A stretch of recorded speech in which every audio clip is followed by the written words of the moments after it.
Welcome to another episode of TeeVo and the Beard. You cannot see it, but I am TeeVo, and that is the Beard, and we are here to talk about Invasion. Yes. Mostly, there are other stuff, but that's the big topic of the day. The 3 1/10 part crossover. Yes.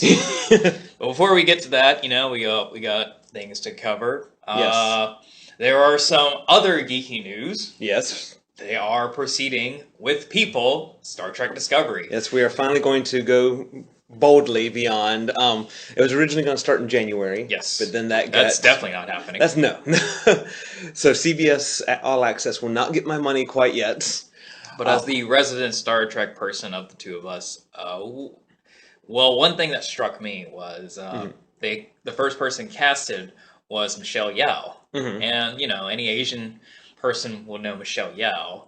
I don't really know her part, but what do you make of people so far in it? Well, or in a Star Trek show, does it matter who is playing the parts? For the most part, it doesn't matter. But that's like looking at Star Trek as a whole, right, and saying it doesn't matter. As we learned from shows like Enterprise, you can't have Scott Bakula be a captain, right?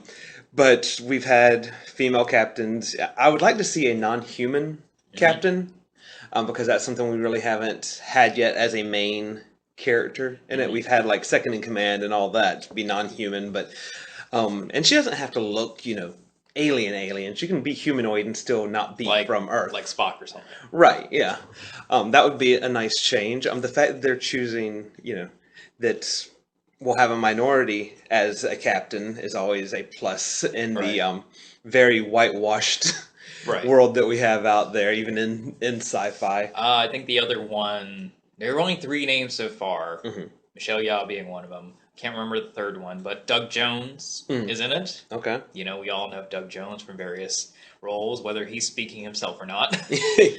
But the interesting thing was, I think announced yesterday that Brian Fuller has exited the series. Yeah. So what does that mean to you? I know Star Trek, Brian Fuller was a good combo to you. Right. Now one of them's gone. What do you take?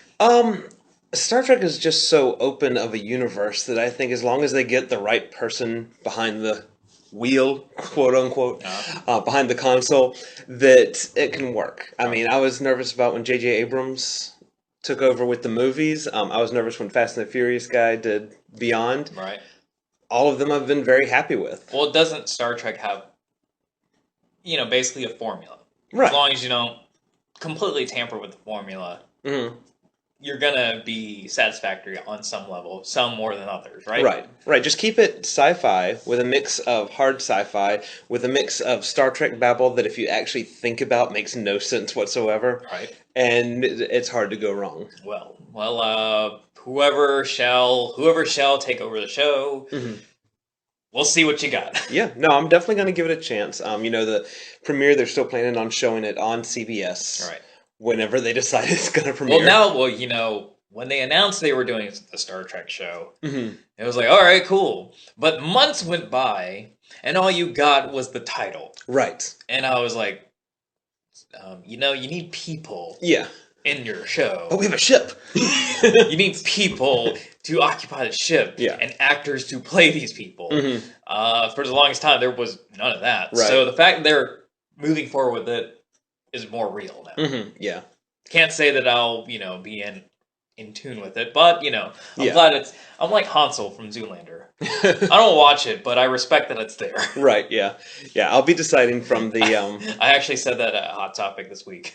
Nice. The associate was like, oh, do you watch Stranger Things? I do not, but, I'm like Hansel from Zoolander. I don't watch it at all, but I respect that it's playing. Then I was going to bring up some Stranger Things references for our talk of Agents of S.H.I.E.L.D.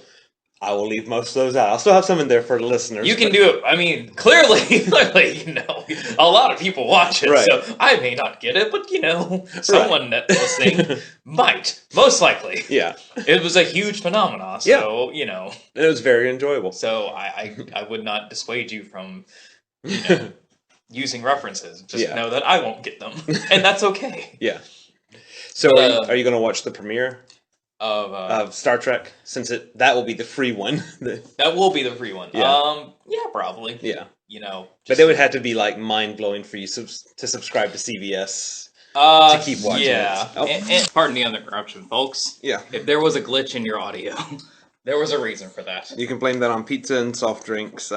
We won't name the this brand. Episode is not brought to you by whoever brought us the pizza. Right. So instead, this episode is brought to you by Dr. Pepper. Yes. Who never lets us down by showing up late and claiming they called when they didn't really call. So on to, let's see, do you want to do the invasion first or S.H.I.E.L.D. first? Now, see, I always assume that you want to end with S.H.I.E.L.D. so that way we have the longest amount of time to... We don't feel rushed on S.H.I.E.L.D. But I think this time, because, strength in numbers, the invasion was 4 episodes of stuff. So let's just, for the first time, I'll say it like this. We'll just knock S.H.I.E.L.D. out of the way. Yeah. Well, and S.H.I.E.L.D. was another one of those great episodes like we've talked about before where not much happened, but at the same time, a lot happened. You can't say it was as explosive as Invasion. No. But, both literally and figuratively. But there was stuff that, needs to happen. Mm-hmm. So, we come back from the break. Yes. We meet the people who did not disappear, and they believe the people who did disappear are dead. In some capacity. Right. Which is, we have Coulson, Fitz, and Robbie. Yes. Are in the Upside Down, which if you watch Stranger Things, you would get that reference. Well, there you go. And May... Daisy. I was like, which name are they calling her now? Daisy and Mac. Daisy and Mac. And technically, Simmons. Yes. Are all... And by the way, we know that Simmons is not dead in any capacity as well. She's not dead. No, she's... those... It reminded me of those, like, Kinder eggs? Those chocolate eggs that you can get with a little surprise inside? Yeah. So there's a terraformed Kinder egg that she has the ability to hatch. And clearly that guy is going to come into play. Yes. Clearly. Yes, he's been gestating. The fact that he's not been dead since that first episode we found him. Yeah. He's going to come into play. Yeah, we find... And I actually was reading, people on the internet who identified that actor as someone who's, not well known to us, but is somewhat of a big deal in his community. So, goes on my theory. You don't hire a name and not use him. Right. So, yeah. Yeah, we find out that he's been encapsulated for 7 months, and that when you're in Terrigenesis, I guess you don't need to breathe, eat, have water. Yes. The most you'll grow is just stubble. You don't have a 7-month beard. Well, unless he already had that. Right, yeah. Terrigenesis might have literally just froze time. Yeah, so we do learn a little bit more about Terrigenesis, which we haven't really heard about at all this season, and, not much towards the end of Season 3 there. Do you think they're going to bring it back at all, or... The Inhumans? Well, I mean, I know Inhumans, but like, the whole Terrigenesis thing. Probably not as extensive. Yeah. I think that was just a nice little mystery builder. Yeah. Yeah. So Jim is off doing that, and it's still kind of an undisclosed location. Yeah, we don't even know his real name. Right, yeah. Let alone what his power is. Right. So there is still a lot of mystery to that. One thing that I liked about this episode is they didn't, even though half the team is ghosted and half the team is walking in the real world, they don't overdo the special effects. There really is none. Right. Almost. I mean, there's like none. I think it's just 2 times where 2 people walk through each other. And I like this episode a lot because it showed you both sides. And I like that they did it between commercials. Mm-hmm. So, the episode starts, oh no, they're gone, so they're dead. And then they play out a whole scene. Yeah. And you're thinking, geez, where are they? Yeah. Commercial comes back. You're back at the first scene, but with them. Yeah, it plays all over again. But you see it from the ghost perspective. Right. And I was like... In the nice sepia tones that they use, just to let you know there's a difference. And I was just like, huh, that was really cool. Mm-hmm. So with that... Because I like how things that Coulson and Fitz are saying match up with what, like, May and Mac are saying. And, I'm going to say it again. This happened later in the ghost parts. But when Fitz was going at it with Coulson, I was just like, man, Fitz is a man. I was like, say your trademark phrase there, because man now. Right when I saw that happen, I was like, I know what Timmy is thinking at this. TeeVo is thinking at this moment right here. Who's that? Who's that guy? Yeah, edit that out. So yeah, when Fitz manned up, I was like, TeeVo's proud of Fitz right now. I'm always proud of Fitz. Yeah, but there's those moments where as a proud father, you're looking at him going, "That's my boy." It really is those moments now with Fitz. As we stated many other times when we talk about S.H.I.E.L.D, we've grown to love these characters, and that's the strength of a show, TV especially. You have to like whoever you're watching, because if you don't, what's the point? What's the point? Yeah, which begs the question why people watch Game of Thrones if they hate so many characters. Yeah. But, hey, I'm not here to judge on that. Well, to go kind of philosophical there for a quick second, dislike is what you don't want to do to a character. Because if you hate them or you love them, you're going to watch them. Because those are very close to one another. I don't like the director, but I don't like him in a good way. Yeah. So I do keep watching him. But yeah, plus we know he's not joining the show, so it's the curiosity thing of like, so what are they going to do with you? I mean, if you join the show, hey, kudos to you for having a job, but I don't think you're really joining the show. Right? Yeah, you're filler. Yeah, you're filler for a moment. So that's that. But I do like, you're talking about Fitz manning up. I do like when he's telling Coulson, you stepped down from that position. A lot of this is your fault right now for a lot of this happening. Yep. And so they've got Daisy's the first one to really use her sixth sense or whatever to say, okay, the three guys that we think are dead, they're not dead. They're out there. But they might as well be for some of it. Right. What struck me about this episode was the whole Ghost Rider thing. Because of the day of the internet, if you don't watch it immediately, which really who does at this point of American television, there are spoilers immediately. Right. And, the curious mind I am, because I cannot watch it when it airs, I don't get spoiled, but I do get teased. So I came across an article, didn't click on it though. It said... Sometimes just a title. Just a title. They didn't spoil it, just tease, but just, what did you think about that Ghost Rider twist? And I was like, well, okay, well, I know there's something with Ghost Rider. I think it was very well done what they did there, because the Ghost of Vengeance or whatever doesn't want to go down into what I'm going to assume is the Dark Dimension, because I'm already making a Doctor Strange connection. Essentially hell. Right. But so the Ghost of Vengeance doesn't want to go to hell. But if Robbie goes, he's got to go with him. Yeah. Which is weird because, it was bred in hell. Right, yeah. But anyway, I guess sometimes you don't want to go home. You don't want to go home. Yeah. You leave for a reason. So he has to find a new host, and he has to find a good, strong host. And it was Mac. Yeah, and at first I didn't know that that's what had happened, but then he does that, what I refer to as the Mac attack, when he punches random extra. Yeah. And I looked at that, I was like, okay, something. Well, it was very stylized the way he did it. It wasn't just a normal Mac hit. Yeah. I thought that was interesting. It did confuse me.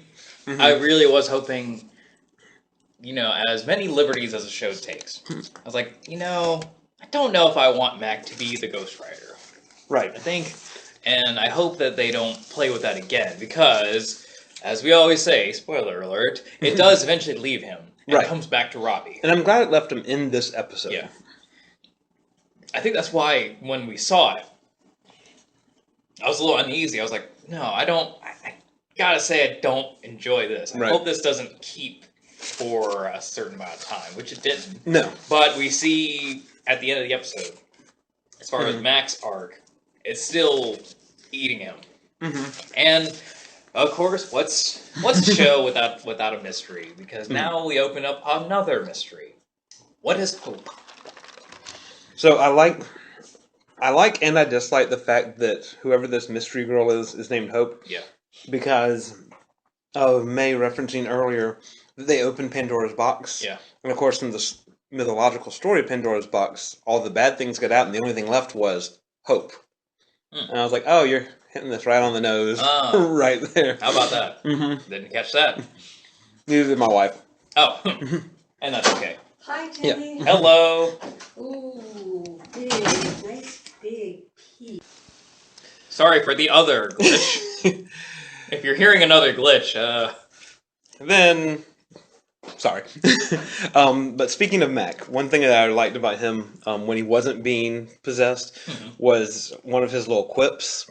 Because somebody was talking about, we can't just go in there. You don't go into the chopping down trees without sharpening your axe first. And he says, my axe is plenty sharp.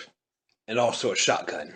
And I was like, I like that. We're going to keep bringing the shotgun axe in. Aside from the mention of dual-sided perspective of the episode, I gotta say, the MVP of the episode, to me, is, you would think, as much as I say Fitz is a man and all that, and how much I've been gushing about Ghost Rider this season, I gotta say MVP, for me, the episode, Ada. Yes, 100%. I don't know what it is about her, maybe because she's insanely attracted to me. Unlike the Beard people, I am not married, and I am very lonely in my normal life. So when I see a pretty girl, hey. Well, I gotta say, even as a married man, I've still got eyes. But beyond that, because it goes beyond that, because I've seen her in other shows. I think I've said that before. But she's never pinged like she did on the episode S.H.I.E.L.D. Right. And the reason why is because that scene where she was creating the portal. So plot-wise. May wants to unlock the Darkhold to rescue Coulson and the others. And Coulson is trying to tell her no, but of course May can't hear her.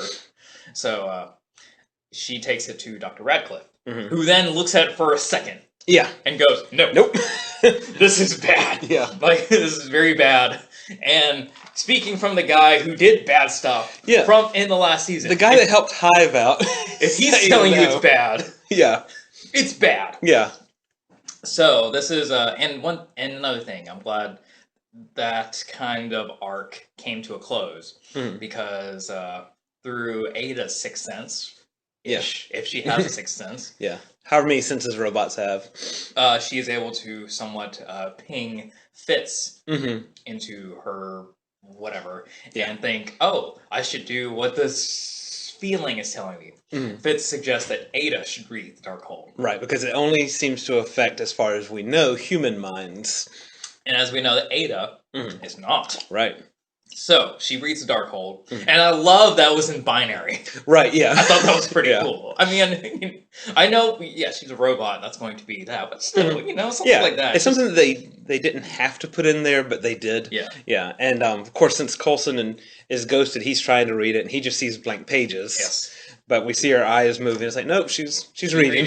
And then binary. I was like, wow. Because it goes in whatever your native language is. Yes. And being a robot. But going on the arc, so it is revealed to both Coulson and May at that point that, Ada is not a person. Now, it surprised me that May didn't figure that out in her episode with her. I thought that May was just kind of playing dumb, when all of a sudden this very white woman spoke fluent Mandarin and, let off things like, arms and stuff like that, I wasn't surprised that May doesn't pick up on those things. I like that Simmons' first reaction with Ada was. But I guess it shows a contrast. I hate to say on intelligence level, because I'm not brains versus bronze. I'm not insinuating that May is stupid, right? But there are things that maybe to pick up. But she is more of the tactician, the more thinking of how to attack sort of thing. And we can give her a break. She just died. Right? Yeah, she had to be rebooted. So that I will give her slack there. But I like that came to a close. That at least the team now knows. Oh yeah, that is not a person. But so going back to why she struck gold with me. So she reads the Darkhold, and we assume that she reads how to make a portal so that their friends can come back. And to bring up another geeky thing, she basically builds a Stargate. Is exactly what it looks like. But I think that was another Doctor Strange type reference. In Doctor Strange, the Ancient One was like, we draw the energy from different universes, and that's what our magic is. Right. And similar to that. But the way she, did her hands and like just the weaving of her fingers, you can't see what I'm doing, but she does it better. So if you saw the episode, you know what I'm talking about. Just the intricate like weaving of lines. Yeah. And I love going back to Duel's perspective. So in the ghostly perspective, what Fitz and Coulson were seeing, we were seeing the exact stuff. You see the web being woven there. You see the alive people perspective. She is just standing there doing something. Yeah, but still doing it with the same dexterity and all that. So I mean, and just as far as being an actor goes, and just wow. I was just like, I don't know if this was supposed to be the thing that wowed me in the episode, but it is. Yeah, and she is great because this is, I think, the most we've seen of Ada in one episode. She is great as being a robot, as acting as a robot, because it's like, she's being played by a human, but at the same time, her like facial expressions and stuff like that are just very, not really emotionless, but she looks programmed. Yes. This is how I need to react to this sort of thing. We are running low on our time here, so, we're going to miss some things of S.H.I.E.L.D. Well, we do have to bring up Eli. We Carbon Man. We'll briefly say it, because they briefly, for being possibly the new big bad, he barely was in this episode. Yeah. But I think if we look to next week's episode, we'll see a lot more of him. Yeah. And I think that's what they wanted us to do. It's like, don't worry, you'll get the episode. He'll be back. Yeah. You'll get the episode. Yeah. But based on the previews, looks like they're going to go full force for the finale. Yeah. Well, Yo-Yo's coming back. Yeah. Quake is suiting back up. Yeah. At the end of this episode, though, we do see Ada again. Oh, the big teaser. Yes. Always gotta have a teaser. Gotta have a teaser, and she's building a brain. Or upgrading hers. For what reason? We don't know. We don't know. We assume it's Darkhold related. Yes. Just because the magic aspect. But it wasn't said necessarily that is her brain, or if she's going to create herself a partner in this. Yeah, that's we'll have to see. Yeah. And like we said before we started talking about S.H.I.E.L.D., a lot didn't really happen. But yeah, it's set up for a big setting things up again. Mid-season finale. And one last thing I will put is that when we get the finale next week, the winter finale, there's only been 8 episodes aired, but it didn't feel that short. It feels like we got really good exposure, and I'm wondering if they're gonna bulk it up the latter half of the season. Yeah, because we do not have a buffer for like we had 2 years now with Agent Carter. Yeah, no Agent Carter, nothing like that. So there's no like, oh well, watch this for a while and then we'll come back. So I'm thinking of a 22 episode season. We've only gotten 8 so far. I wonder if they're just gonna be like, well, we gotta just let's just cut off from the first half and then just load it with the second. Yeah, and let's start earlier. Yes, the year, because as I've seen so far, it doesn't show a date for the second half of the season to start. So, are you ready for the invasion? Before we go picking each episode, let's just start with what do we think of it? I think that it was fun. It was fun, and I'm glad that I didn't put like the bar too high for it. I agree. It was fun to watch, despite the fact that I do not watch half of those shows. Yeah. But and it's something I think they should be doing yearly. I think they have, in a sense, been doing it, but I like that that's a thing that they do. Yeah. They should be doing that. You have all these properties. You move one over for this purpose. So I think it should happen. I will pee in the punch bowl a little bit. Okay. There are certain people like, this is what movies should be like. No, not at all. No, for TV, for the CW TV, just on that. This was fantastic. Yeah, I thought it was fun to watch. I would have, if this was a movie that I paid $8.50 or whatever to go see, I would have walked out and demanded my money back. Yeah. So I gotta pee on people on that. It's like, no. If you're comparing this to a movie, this is not a movie. I mean, maybe as far as special effects go, because where like Agents of S.H.I.E.L.D. had little to no special effects, this had all the special effects. But the thing is, and yes, people, I am nitpicking something that we like, and it's on TV. But there are some parts where, like, when Supergirl's flying, you can tell that that's a CGI person flying. Right. And, you know, as much flack as Man of Steel has gotten, or Batman vs. Superman, you know, when Henry Cavill flies, you kind of believe... He's flying. You believe that that's Superman flying. Right. So, just beyond that, yeah, enjoyed it, but, you know, come on, people. So, Supergirl. Yeah, Supergirl, which was 1/10 of the invasion. And the only reason they kept it somewhat in the crossover was because, so, again, why do you have a Thanksgiving scene after Thanksgiving? Right. But I'm glad that wasn't the whole episode. Yeah. Because that would have just been like, man, you guys didn't schedule that well at all. But, so Helen Slater comes back, and this is me who, because I did not watch the first season, was there a Thanksgiving episode in the previous season? Yes. Because we got it early because of the bombings in France. They flipped 2 episodes. Oh, really? Because they thought this stuff in the episode they were going to show would have been too soon, too sensitive for what had just gone on. It just sometimes... So the Supergirl universe cannot get Thanksgiving on time, no matter how hard they try. Something with the lines just didn't mesh with me. So, you know, it established that Wynn and Jimmy had already had Thanksgiving with Supergirl. Was the mom involved that time? Yeah. So when they said, like, I've been dreaming about this and that. Yeah, like the carrot, something with carrots, I think. But then, you know, she said it's a family tradition, blah, blah, we do this. And they just look so shocked. Yeah. I was like, didn't you just say you done this? Well, it almost seemed like they filmed the whole Thanksgiving thing very strangely. Like they handed them like different scripts on different days. Like, no, we're going to do this now. No, we're going to do this. Nobody's going to rewind to see what you said. I just believe the line was like, it's a Danvers family tradition that we go around and say we're thankful for it. And just the look on Jimmy's face was like, what? Really? Yeah. And I'm thinking, didn't you just say you've been here? Right, but I don't remember them doing that last season. That's why I can't completely, but just, you know, it just doesn't look right. It's like, oh, we've been thinking about this all year, since last year. Yeah. There's a new thing? And I like, I think that we need to address Alex's alcohol problem. And also possibly Kara's alcohol problem, because when she steals the beer from Alex to put in the freezer, there's a bottle of liquor already like half drunk in the freezer. And then when Alex is at the dinner table picking up her wine, she is obviously already drunk. But how it somewhat relates to invasion. So the dinner is interrupted because some weird portal opened right as they're about to eat. And if you're a Flash fan, you recognize it immediately. But if you're just watching, you're just like, whoa, what was that? Yeah. And then they move on to the story episode. So you're thinking, oh, well, it had to do with whatever the episode's about. Yeah.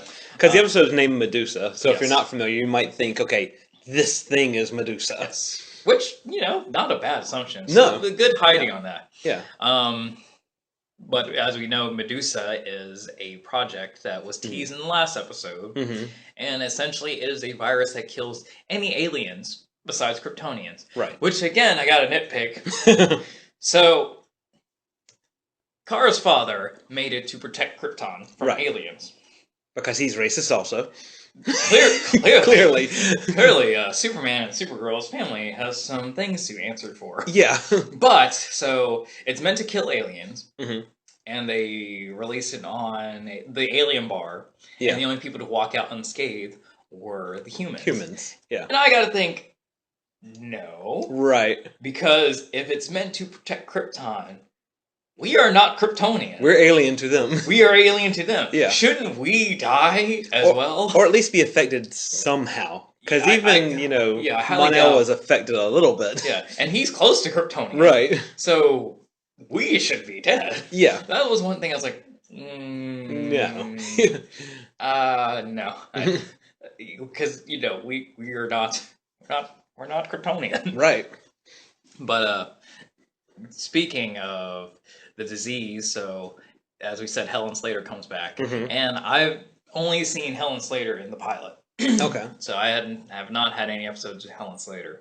But I don't know if it was happening in the first season. But is she always smarter than everybody in the room?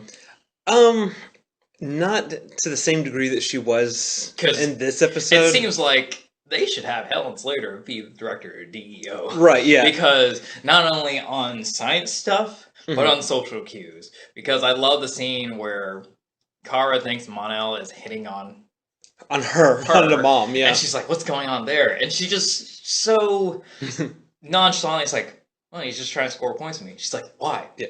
Because he likes you. Duh. Yeah. And then, again, later, with actual science stuff, I was able to isolate a strand and to determine it was Kryptonian. But it's not, you can't get it, from organism to organism. Yeah. I was like, wow. And then later on, with Alex, when she finally comes up to her mom, it was just like, well, yeah, I figured you were. Yeah. Because you talk about this one girl a lot. A lot, yeah. It was just like, man, Helen Slater is just picking up everything. Yeah. Yeah, in the first season, she was very much, even though she was Dr. Danvers, it seemed more like she was Kara's mom or Mrs. Danvers or Jeremiah's wife, that sort of thing. But yeah, now all of a sudden it's like, no, we're going to make her Dr. Danvers. Yeah. And we're going to make her super genius. She was. Yeah. I was just like, man, you should have Helen Slater on this show. Oh yeah, and by the way, we're gonna cure your friend Martian Manhunter too. Just I had an extra 5 minutes on hand. Exactly. So yeah, I was like, man, they should have her on the show a lot more. I think I feel like things would get done a lot more. Yeah. Well, it makes more sense when they defeat the monster of the week so quickly if she was somewhere in the background. She's like, okay, let's see. I can deduce that blah, blah, blah, and just go there. Yeah. Now get back to Cadmus. Yes. So we get to see more Lillian Luthor and Lena Luthor. Yeah. And Lena does the fake out. But because she's a Luthor, as a watcher, you think she's actually going to the dark side there. But she did not this time. No. But as you just mentioned, she is a Luthor. Yeah. It could still happen. Who knows? Still happen. Yeah. But not for now. But I like that she didn't. Yes. Not yet. Not yet. Not yet. She will. But she did it in the most stereotypical comic booky sort of way because Lena's trying to get the isotope from L Corp. And so she's like, yeah, Mom, just ask me. I'll bring it there, no problem. And then she did like the whole not actually shown on the screen, like switch out thing. It's like, oh, you switch, you use a different isotope. You got me this time. And and speaking of the virus, so Mon-El gets infected, and there was a part where he was not doing well. Yeah, and I suppose in his mind, one of my final acts is to make my move. Yeah. On Supergirl. And then he gets well. He is not dead. Yeah. And she goes, you want to talk about what happened? I don't know what you're talking about. Right. Puffy dogs and rainbows. We gotta bring that back. What? I did what? I didn't do that. Which, of course, I mean, they do it in such a way that we know he's lying. We know he knows what happened. And she just says, oh, yeah, you drooled the whole time. It was so embarrassing. Oh, yeah, drool was so funny.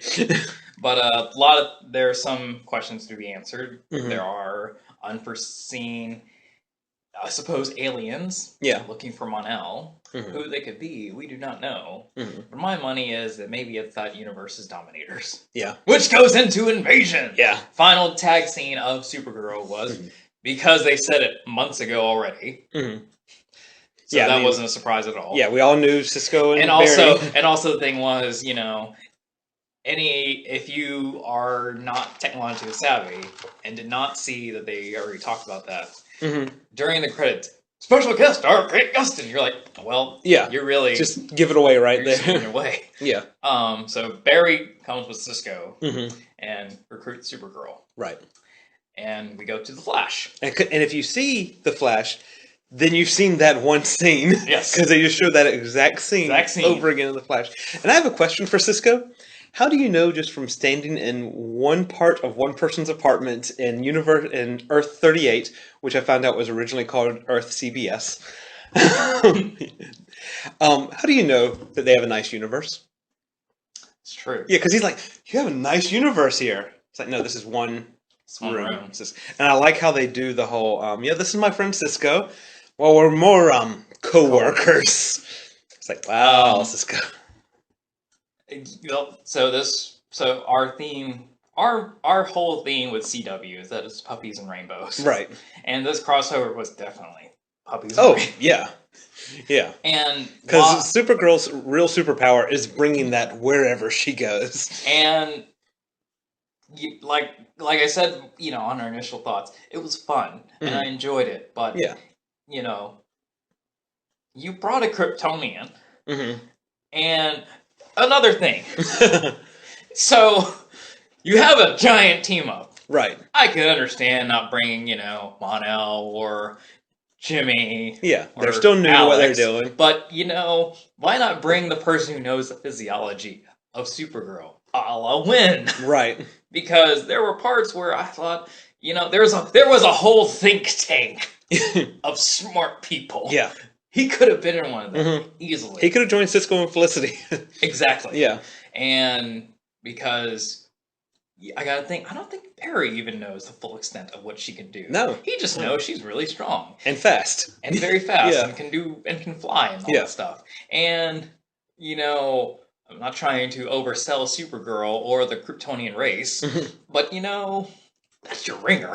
Yeah, That's your ringer. Yeah, because I did write on my notes here, Superhero Fight Club, because when Barry does get the Arrow team and Legends and all that to come, they're like, all right, so we're gonna fight. Oliver's like, we're gonna fight against Supergirl to practice against aliens. And just that scene was so pathetic looking. Yeah, of like you realize nothing you were doing at all, like nothing. Flamethrower, nothing. Flamethrowing, plasma shots, or whatever. Arrows, whatever the atom shooting. Yeah.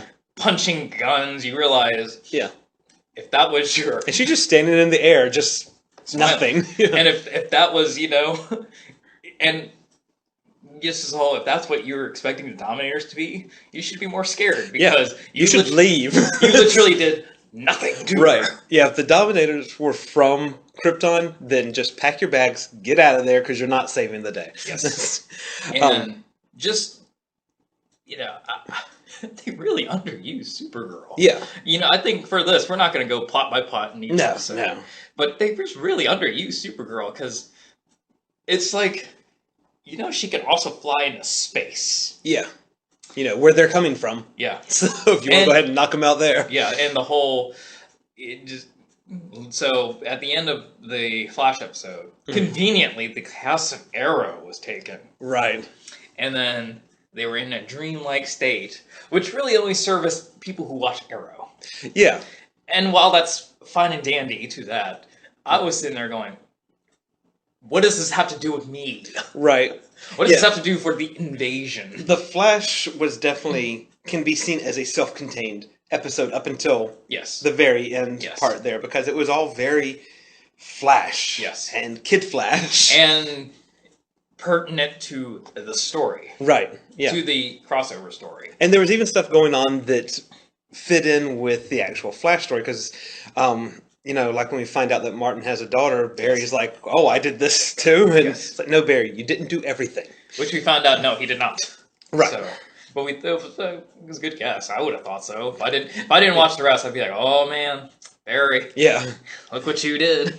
But I do say, when Barry went back in time and when he fixed the quote-unquote time, he never did any of that maliciously, but yet people keep going off on him like he specifically went back there and killed people and moved things around and gave... To spite you. Gave Diggle a daughter instead of a son, It's like, sorry. But I did like that because, as everybody was kind of shocked, Flashpoint was only one episode. Mm-hmm. So I like that there are still repercussions of whatever happened. Mm-hmm. And I thought it was good that they used crossover to address it because he did affect a lot of people. Mm-hmm. And as long as you were either on Arrow or Flash, you've been affected. If you're a Legend, you were in the time stream, so you were safe. And if you're Supergirl, then you were on a totally different Earth. I can see why she was like, I don't see why you guys are so mad. But then you're like, you're on a different Earth. You have... you have no reason to be mad. Yeah, nothing. That's why she's like, I'll always trust you. Yeah. Yeah, because you're not affected. But but that was something that just did nag me the whole crossover. Mm-hmm. I was like, you didn't use Supergirl, really? And, if aliens are dominating this planet, hello. Yeah. And also, why not?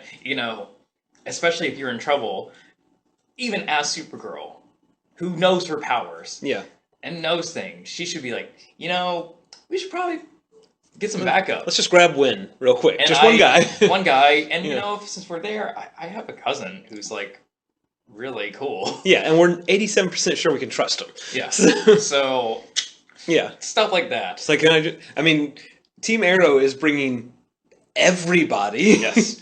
People that I had to Google some things here. Oh, I didn't bother. I just asked the person I was watching. I was like, who's that? Who's that? Who's that? Okay. Yeah, well, see, I made the mistake of watching Arrow alone. But with Flash, we just had the typical alien invasion stuff. The aliens come, we find out the same ones that came back in the 50s. Yes. They kidnap the president. And killed him. Kill the president. Yep. There's another... Brainwashed everybody except for Flash and Arrow. Right. And Kid Flash. Yes. Yeah, because we do finally get some Wally West in there. And then it all gets solved by Flash standing in front of the big controller thing and having Supergirl run towards him, and then he moves out the way, and everybody's no longer mind controlled. Cured, yay! Yeah. So it was a very, like I said, it was a very Flash episode. It was like, okay, here's the monster of the week. Here's how we're gonna fix everything. One of the things that did bother me is how against Wally being a superhero they are. Yeah. And I'm thinking, if they're gonna use him getting pretty much nearly killed by Supergirl, which, by the way, Wally took a shot from a Kryptonian. Yeah. He should take that. He should be like, yeah. That's a badge of honor right there. Oh, you were stupid out there. And I'm thinking, well, he wouldn't do that if you guys teach him. Right, yeah. If you'd let him get trained, he could go out there and fight. And, it mirrored why he got hurt in Flashpoint. But then again, there, no one trained him. As, he pointed out, he was kind of winging it the whole time. And here, he has the luxury of having a Flash to train him, having a team of people. Yeah. Yet they're so against it. And I'm just like, guys, come on. First of all, you should never stand still in a battleground. Right, yeah. That should be. But why would he know that? Yeah, because, why should he know that? Right. Yet. So, well, A, hope he learns from that, and B, again, if you guys teach him stuff, he would be safer. Yeah. Because unless you plan on gluing dampeners to him... and even then, I'm sure he would find a way to get them off. Exactly. And he, goes down the line, he tries to get Barry's help, tries to get his dad's help, Iris, so he finally gets to the bottom of the barrel. Who is the person who could help him the very least, but still help him? Yes. HR. But you know what? Support is support. Support is support. And that's just unless you plan on curing him or welding dampeners to every part of his body. Yeah. You do realize he's a metahuman. Yeah. If he wants to do it, he'll do it. He's going to do it. Because even Snow mentions, he's not like her. He wants his powers. Yeah. So, let him be Kid Flash. Yeah. And just teach him how to do it the right way. Well, I don't know how soon we're going to get that because it's from a synopsis of next week's episode. It seems like Barry is also still on the I don't want you doing this kind of thing. It's like, right. Buddy, you should be welcoming help.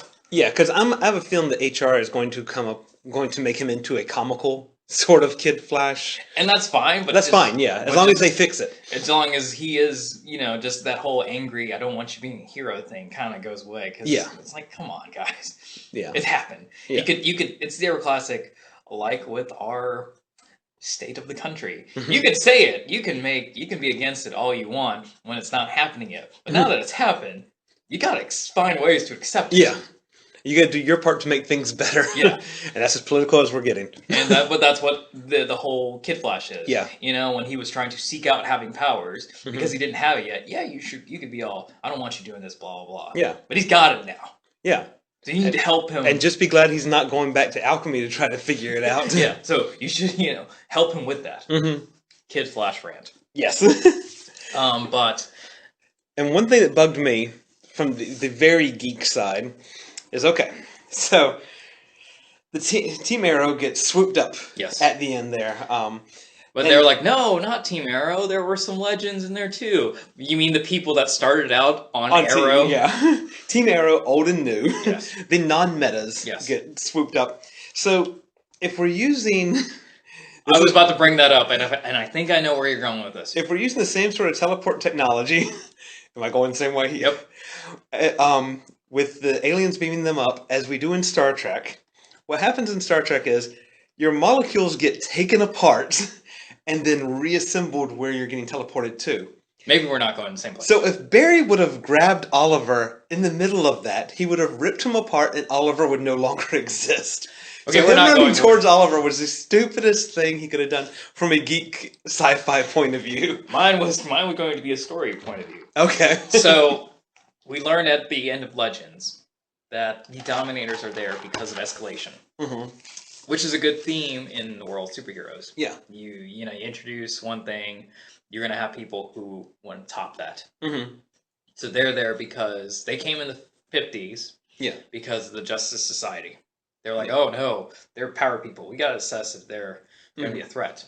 And they were like, okay, we're okay. Yeah. They come back because now there's Barry and everybody else now. Yeah, and like they mentioned, you know, Barry comes and all of a sudden all these bad metahumans suddenly appear. So their big thing was, if Barry surrenders, we will leave. Right. Other than that, we are going to kill every metahuman. Right. So at the end of The Flash, there is a tractor beam who took these people. Right. If you were that hard up on getting the Flash, who is standing right there, why didn't you just take him and then leave? Yeah, and leave Team Arrow behind. Yeah. Yeah. Why did you need to do a It's a Wonderful Life thing with us? Yeah. Other than servicing the Arrow audience, which, hey, if you love the Arrow, we're sorry. Then that episode was all for you. I mean, I watched the Arrow, and the Arrow is, without commercials, 45-minute episode. I enjoyed literally the last 5 minutes. Because for people who were watching Invasion, that's all there. That was, yeah. I was like, I don't care. Oh, his parents are alive? I guess I only found out they were dead because in The Flash he has a pissing contest. It's like, yeah, I watched my dad kill himself and then my mom get stabbed. Yeah, exactly. All right, Oliver, you win. And so Diggle being the Hood, I was like, okay. Okay. That means nothing to me. I was happy to see Katie Cassidy because I've always... Yeah. Because I have said I am a huge Katie Cassidy fan. And I think in the CW universe, she is my original Hansel from Zoolander moment. Yeah. I don't watch any of you in Arrow, but I really respected you were in it. And it broke my heart that you died on it. Yeah. Even though I didn't watch it, but I was just bummed that you were not on it. Yeah. So it was nice to see her. And actually, I did get kind of choked up when they had to say goodbye to her. Yeah. Maybe because, you know, I'm a fan of Kate Cassidy. Yeah. And I didn't want to see her go. Granted, I wasn't going to... You weren't going to follow her back to Arrow. If she did come back, I wasn't going to watch it anyway. Right. But it was like, no. Yeah. Please stay. I mean, you know, I won't watch it. Yeah. I like how the Invasion, though, it does kind of... If you don't watch all 4 shows, it does kind of... tell you some things that you've missed, like when the Atom tells Flash, oh yeah, Captain Cold, he died, and he was a hero. Yeah. A legend. Let's see. But yeah, that was the whole point of Arrow that was like, yeah, I don't think I needed that. Yeah. But that was a nitpicky thing, going back to the tractor beam. It's like, if that was... Because, you know, you don't know why they took them yet. And even you watch Arrow... You kind of are like, oh, they wanted to see how to beat the metahumans. Yeah. Okay, why didn't you just kidnap... You know what? Sure, whatever. One thing that wasn't in the last 5 minutes of Arrow that I did think was kind of funny was their geeky guy, Curtis. He's like... Mr. Terrific. Yeah. Which I don't like already. If we could just hack into the spaceship, if we only had some part of the spaceship that we could use. And Cisco's like, oh yeah, I got this. It's like that was like straight out of a comic book sort of move there. I will spotlight Willa Holland's character, which ironically, for many years, I did not like the show because of her. But again, I was stressed that I am a lonely geek. Yeah. And, you know, the stereotype is true. Sometimes when a pretty girl gives you good attention, you like her from there on. Yeah. So when I met her at a con, and she was pretty nice to me, I'm like, okay, you're cool now. Not cool enough that I'm going to watch Arrow, but you're okay with me now. So I did like her in the episode. Yeah. But she did not come back for Legends. No. Which I thought was funny because she sits the whole thing out, and and what I was told from my Arrow correspondent, she hasn't been Speedy in a while. Yeah, and I didn't realize that her and Speedy were the same person because I was under the impression, at least from comics in the past, that Speedy was a guy. Yes. So when they mentioned Speedy, I'm like, no, this is his sister. How is Roy, the original Speedy in the comics, is in the show Arsenal. Okay. Which is the later moniker that he uses, but yeah, Speedy is his sister. Yeah, okay. I do know that. Yeah. But I actually lost my thought.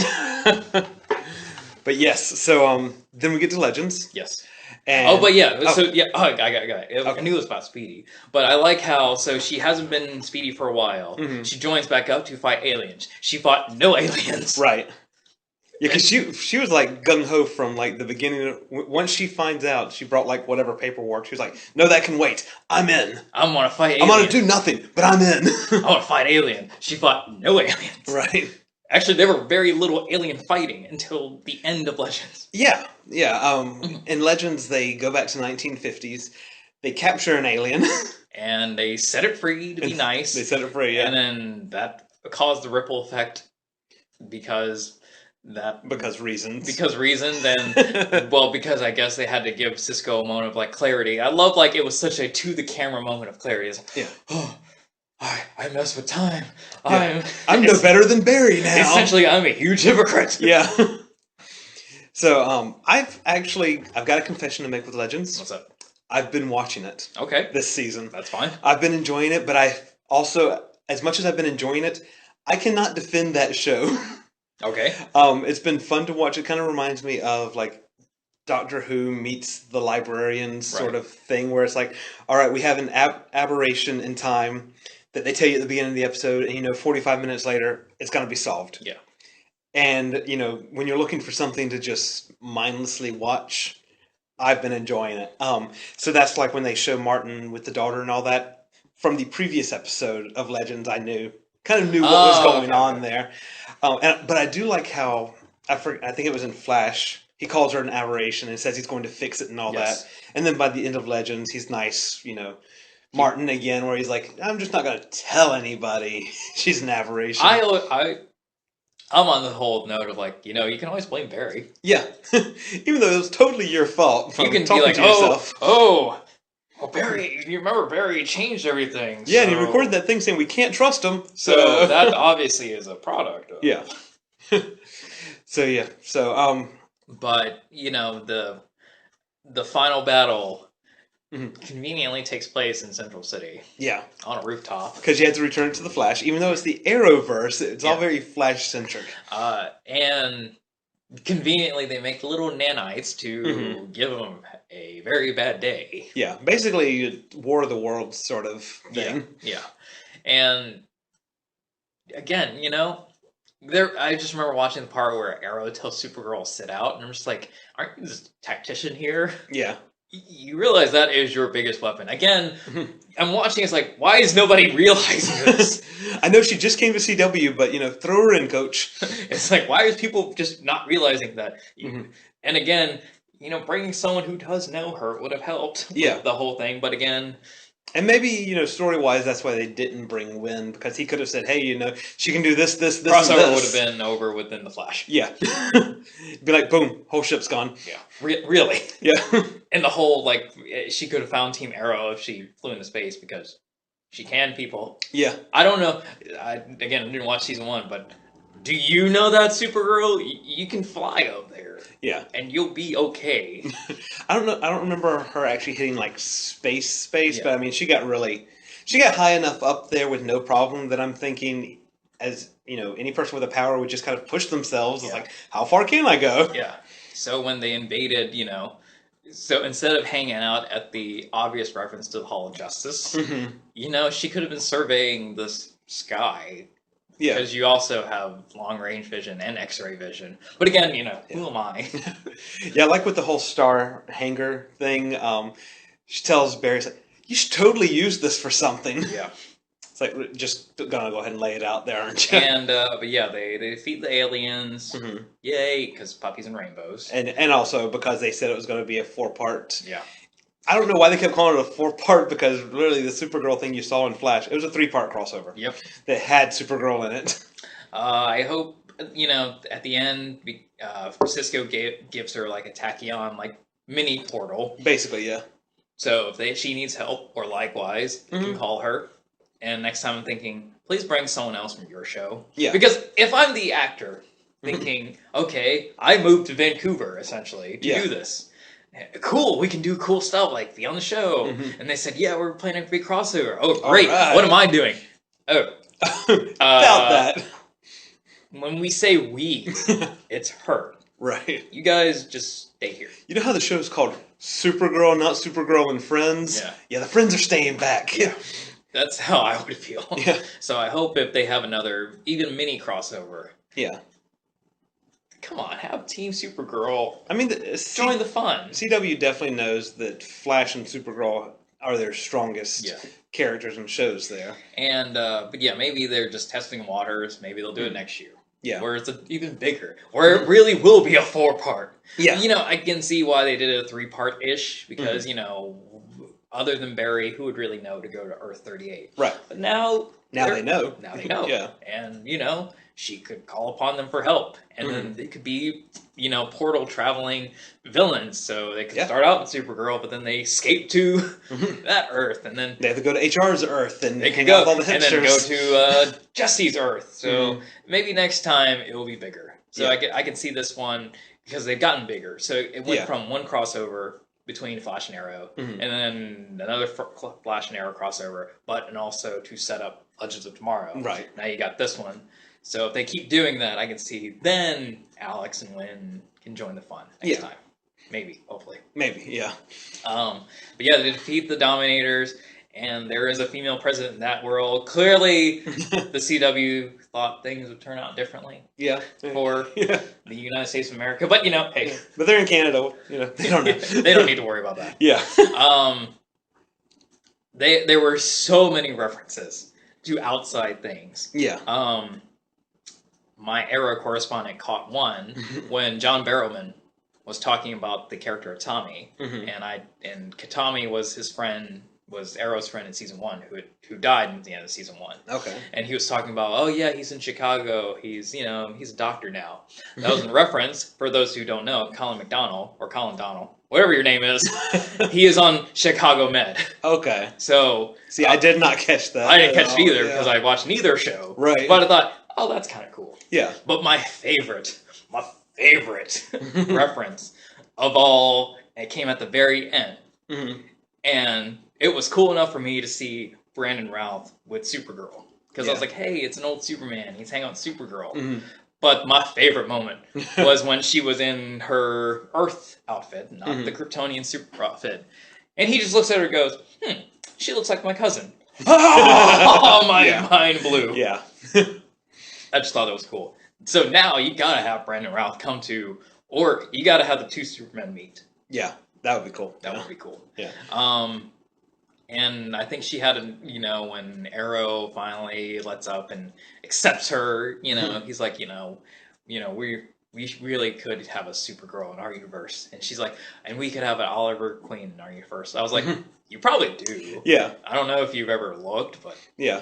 I mean, have you looked for Power Girl? Have you looked for the other car? And, I thought, man, wouldn't it be funny if, like, Stephen Amell or even Justin Hartley, who was Arrow in Smallville, if there was a Green Arrow in her universe, I want it to be, like, the one that looks like Robin Hood with the obvious, like, pointy beard and none of the dark stuff, complete hokey. Puppies and rainbows. Puppies and rainbows. Like, complete hokey. Yeah. Who obviously has the boxing glove Arrow. Yeah. That issue should be the Green Arrow in her universe. It doesn't even needing to be an arc. Just for like one episode. I just personally think it'd be hilarious. Speaking one last thing about Arrow there, as much as we put down the show Arrow, when Arrow is on Flash, I like him. I like him as a character and all that. So after I watched Flash, I was actually excited about watching Arrow. And then I watched the episode and I'm like, no, I don't like you when you're the lead character. Yeah, it's one of those things I'll never understand to explain. It is what it is. And again, I'll stress, while I think the crossover had some serious flaws. Yeah. Some serious flaws to the point where I disagree with anybody that thinks that should be what movies should strive to be. Yeah, no, thankfully I have not heard that opinion, because I do not agree with it. I've heard it was some, and I wholeheartedly disagree. I will say that they should keep doing stuff like this. Yeah. Especially the fact that you brag that you have all 4 shows on the same network. Yeah. That you film all of them near together. This is what made-for-TV crossovers should be. Exactly. Yeah. And it's good. Yeah. For that. Mm-hmm. And I look forward to it more often. Yeah. I'm not going to ask you what you expect for next week because, we're back to the normal stuff on next week and we'll just see how it goes from there. And also, Supergirl's done for the season. Yeah. For this half of the season. Yeah, because we come back with the Kevin Smith episode. Whenever that happens, but it won't be next week or the week after that. But we know we definitely have you for that episode because you know what? Actually, I will declare something now. While she is always puppies and rainbows, and I sometimes have some serious flaws with Supergirl, she really enamored me in this crossover. Okay, I think I'm in. Good. All right, you heard it here first, folks. TeeVo is in. I think I'm in. Team Supergirl for the long run here. I think I'm in. Yeah, I'm in, man. Not enough to rewatch season 1, but he gave a look there. We'll cross. It's on Netflix now. So. It is on Netflix. Yeah. We'll cross it, but okay. I think after it, I kind of just really wanted to see more Supergirl. Yeah. As many gripes as I do have, but I guess it's like you when you just said with Legends. Yeah. You have some gripes. You're not really going to defend that show, but you watch it. And I had this feeling like I just want to watch more Supergirl. So I think I'm in. Yeah.